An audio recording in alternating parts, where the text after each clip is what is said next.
ఎవరు దేవుని పనిని ఆలోచించరో మీకు తెలుసా? ప్రపంచాన్ని చూడండి, ఎవరు దేవుని పని ఆలోచించరో దేవుడే చెప్పాడు.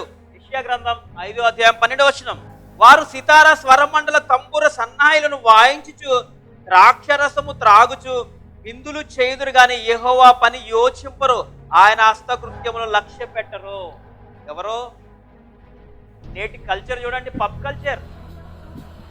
ఎలా ఉన్నారు? తినటం, తాగటం, తిరగటం, ప్రపంచం అంతా జరిగేది ఇదే.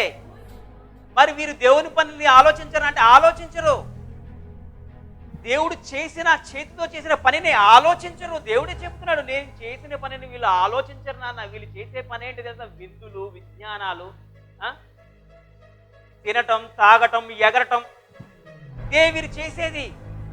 కానీ అలాంటి వారికి తెలియపరచాలంటే నువ్వేం చేయాలి? దేవుని జ్ఞానాన్ని యోచింపరు గనక ఇది దేవుడు చేశాడని చెప్పే బాధ్యత నీది, నాది. నీ మీద పెట్టాడు. ఎందుకంటే వాళ్ళు యోచింపరు.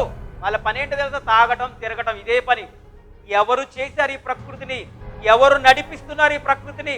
ఎవరు జరిగిస్తున్నారు ఈ ప్రకృతిని? కనుక మనం వివరించగలిగితే వారు ఆలోచించి దేవునిలోకి వస్తారు. కనుక నా ప్రియమైన దేవుని పిల్లలారా, దేవుని జ్ఞానాన్ని ప్రకటించండి నా ప్రియమైన దేవుని పిల్లలారా.